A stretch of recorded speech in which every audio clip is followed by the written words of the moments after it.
Welcome to the tutorial of Excel VBA. This video is in continuation with the previous video on VBA Introduction Part 1. If you have not visited the previous video, you can click on the link given in the description. In the previous video, we have seen how to generate the code for macro. So today we are going to continue with the code what we have generated earlier, and let us discuss further on macros. That is module. Now initially when we open Excel, we don't get any module by default. But if you see here, we have got module 1. That is because in the previous session we have actually seen how to create a macro, and macros are generally written in the module code window. So by default, when you record a macro, a module will be automatically added. But in case if you want to add your own module, you can also add it by right clicking anywhere here on the Excel objects, insert, and you can click on module and you can add your module. So in module, generally we'll be writing the code with respect to either procedures, or we may be writing the code for sub procedures, or we may be writing the code for macros or functions. Now let us see what exactly is a macro.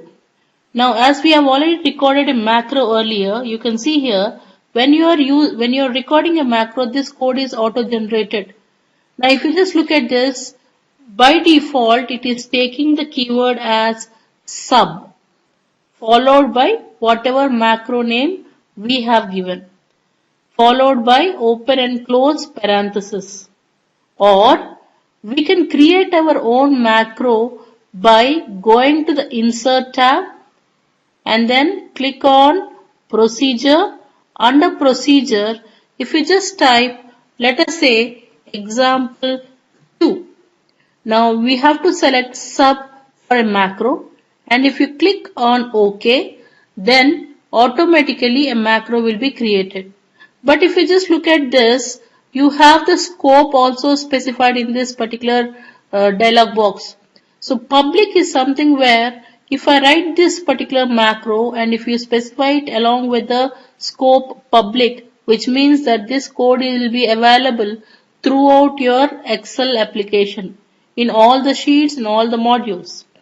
But in case if you are selecting private, then whichever code window you are writing this code, it is limited to that particular code window only. Like say for example, if you see the previous example what we have done with the events, you can see here the events are actually given as private because whatever code we have written, that is limited to this sheet only. Whereas in the case of a macro, it is not so. Macro is something where you are going to write this code for the entire application. Like see, if you just take example 2 and if you select public here and then click OK, now this is how it is going to be generated. So here whatever code you are going to write, that is considered as a code written for a macro. And remember one thing, whenever we use a macro, we use the keyword sub followed by the macro name followed by just open and close parenthesis. Now we have seen how to create a macro. Assume that we have written some code here. Let us give some message box once again and then say macro executed. Okay, let's give some code here. Now how do we run this macro now? So to run this macro from the Excel interface, we can go to the View tab, go to the macros. So under macros, we have something called View Macros, or you have Alt F8, which is a shortcut for it. And then once you use that, whichever macro you want to run, you can just select that and you can click on Run. That particular macro will be executed. Apart from writing macros in the modules, we can also write our own code for user-defined functions. Now let us see how do we write the code for user-defined functions. Now before we go ahead and understand what is user-defined functions or UDF, let us understand what is a function. We have so many functions available in Excel. Let's say for example, let us take some numbers as this. Now let us try to find the total. So I'm just using the sum function. Now similarly, let us take another function.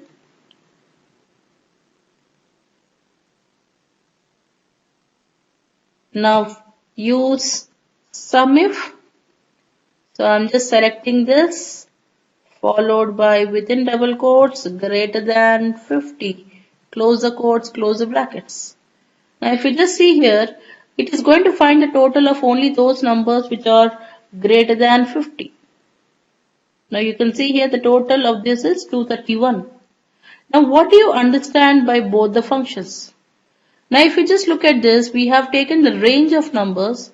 Here we have taken two different parameters. One is the range and another one is the criteria. That means we understand by looking at the syntax of both the functions, or maybe we have so many other functions also like VLOOKUP function and HLOOKUP function and all. We will be giving the number of parameters as input, but we can expect only one output from a function. That means function returns only one output. It cannot return more than one output. So, keeping this in mind, we will be writing the syntax for the function. Now, as far as functions and sub-procedures are concerned, let us not try to write the code here to understand the syntax and all, because we need to first of all understand the different types of data that we can store in Excel variables. So let us understand that, then we'll go for the syntax of functions and sub-procedures. Now let us understand the data types that can be defined in VBA. The first and foremost data type we have is integer. Then we can define a variable as long. Then we can define a variable as single. So first of all, integer and long will store rounded values, whereas there is a difference between integer and long. Integer can store only up to 32,769 plus and minus. Whereas if you want to store a bigger number, then we can use a data type as long. Then we have a data type as single, which can store a number with decimal values. But if you want to have higher precision values or more number of decimal values, then we can go for double. Then we have currency, and then string. String is for text content. Byte, if you want to store a very small number, then we can go for byte. We have boolean, which is meant for storing true or false. We have date, which can store the date. And we have object, where we can store Excel objects. And variant, of course variant is something similar to object, whereas with higher capacity. Even this has got capacity to store bigger values, any type of values, whether it is text, integer, double or whatever. Now let us understand how to declare variables in Excel VBA. So let us first of all start doing that.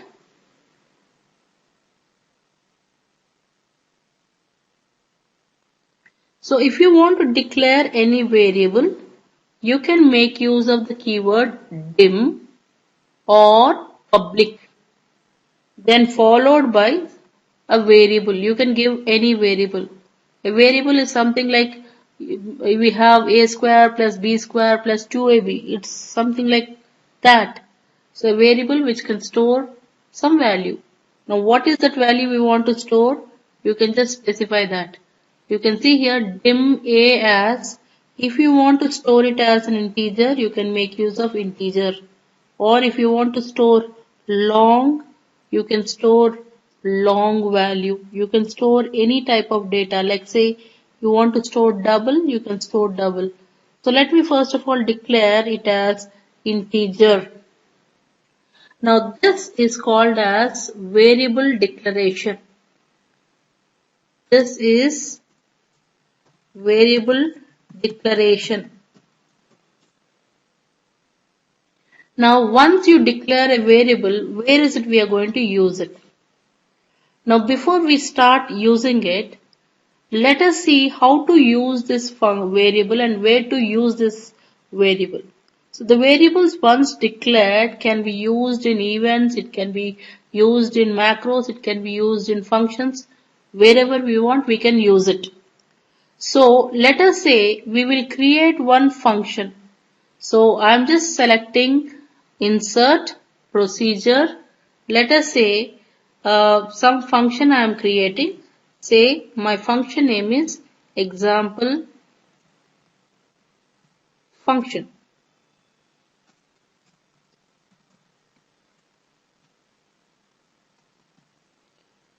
And then to create a function, we need to select the option function and then you can click on OK. Now what is it you observe here is you get public, the keyword function followed by whatever name you have given and followed by this. So as we have discussed already earlier that whenever we are defining a function can take any number of input parameters, but it can return only one value.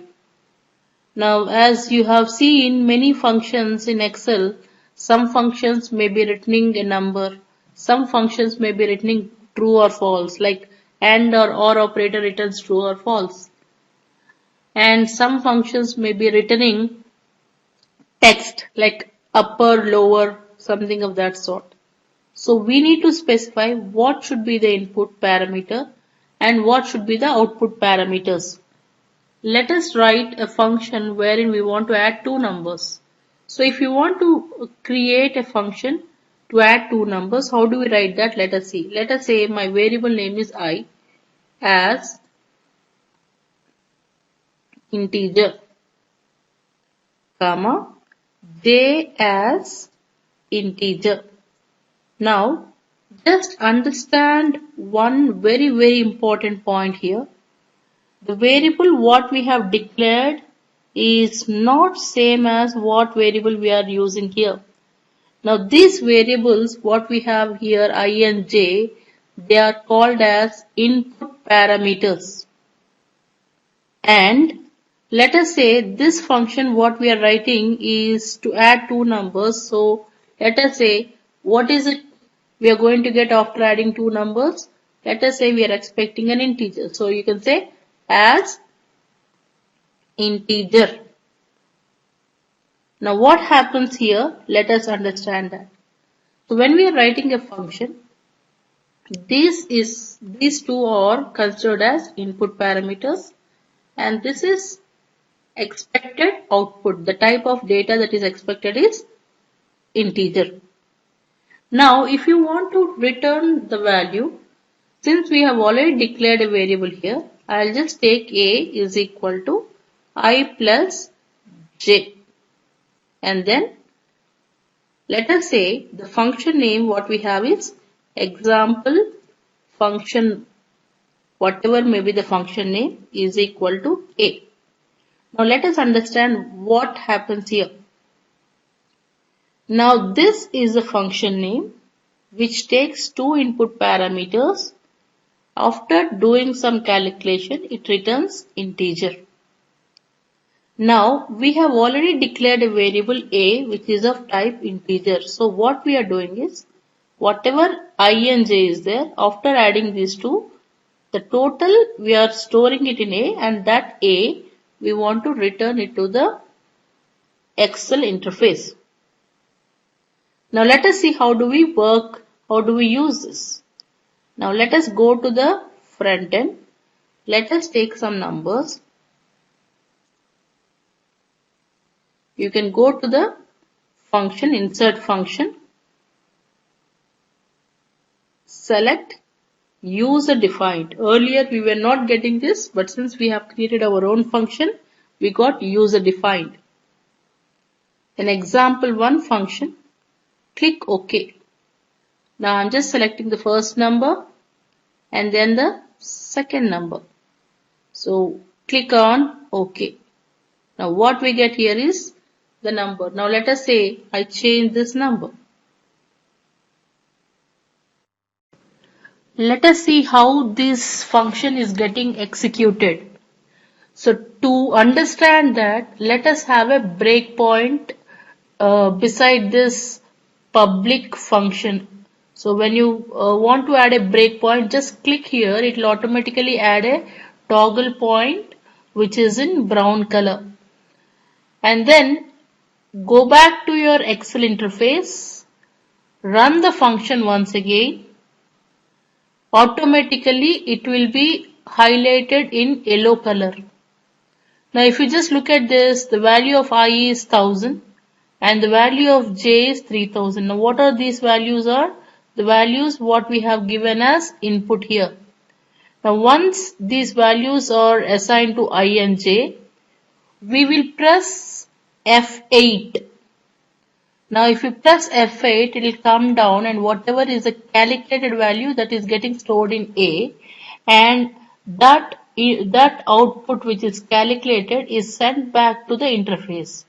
So to send back the output to the Excel interface, we specify the function name, whatever may be the function name is equal to whatever output we want to assign, that variable we need to assign it to the function. Now just keep pressing F8, F8, then finally we will be getting the output here. Now suppose say for example I just change the number here. Now when I change the number, I'll press enter. Now once again it comes here. Now this time the value of I is, you can see here the value of I is 1000 and the value of j is 7000. Now the output is going to be added and then will be sent back to the Excel interface. You can see here it is showing it in the Excel interface. So one most important thing you need to remember here is the variables that we are declaring here is meant for using it internally within our code. But whatever we are specifying here within the function definition, this is meant for getting the data from Excel interface to VB editor.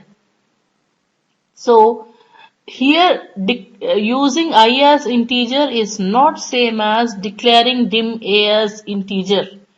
They both are different. And whatever variables we are declaring, we are using here need not be declared here. And the most important point we need to remember is whenever we are using any such kind of variables, like you can see here we have used a variable a. Suppose say I can even use this variable without declaring it. Now if you don't declare the variable a, still you can use this. Now you can see I'll go back to the Excel interface, enter a different number. I'm still getting the output generated here. You can see it is still generating the output. But here the variable a is considered as variant. So whenever any variable is declared as variant, the performance of that function or a macro will be very poor. So we have to specifically mention what type of data this variable is going to store. So to maintain that, we are going to declare the variable. But sometimes we may be using a variable and we may not declare the variable by mistake. So it may decrease the performance of your macro. So to make this variable declaration mandatory, we have to use the command as option explicit at the beginning of the code. That is, the moment you open any code window, the first line of code that you're going to write should be option explicit. Now, what is the purpose of this option explicit is, earlier when I was not declaring the variable, I was able to run this function normally. You see here, I'll go back to this, I'll change the number, and when I press enter, I was able to get the output. But now what happened is it is showing an error as variable not defined, because whenever we specify this option explicit, which means that whatever variable we are using here must be declared. Without declaring the variable, we cannot use that variable. So let us say we will uncomment this. Now let us see what happens now. It is executing normally. So option explicit means before using any variable, the variable must be declared. The variable must be defined with a data type. Otherwise, the variable will be considered as variant, which will decrease the performance of your code.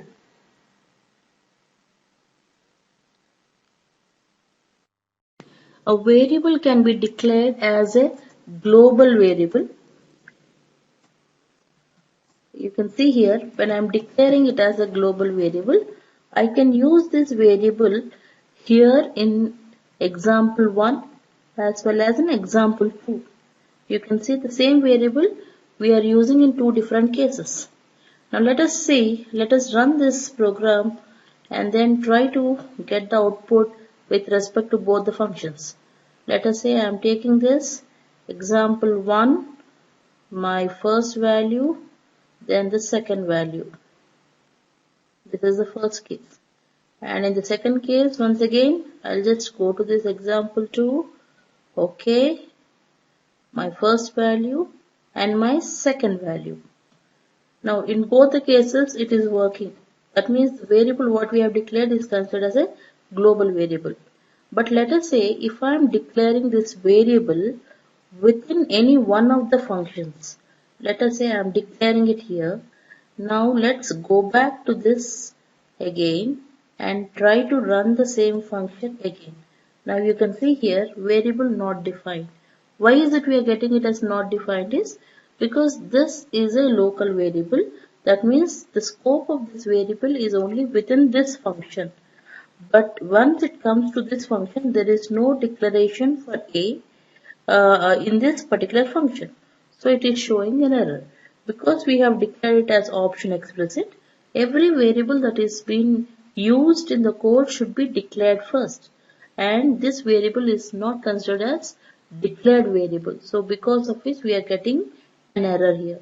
Now suppose say if I change back this variable to a global variable once again. Let us say I declare it as global variable. You can see it works properly. Or the variable can be declared in the first function as well as in the second function. That means both the variables or two different variables having the same name declared in two different functions. Now you can see here, let's run this function, first function, example 1, and this is example 2. So both of them are working. So either declare it as a global variable or declare the variable individually in each and every function separately. So thank you for joining me in this video. We'll continue with Excel VBA concepts, that is control statements, in the next video.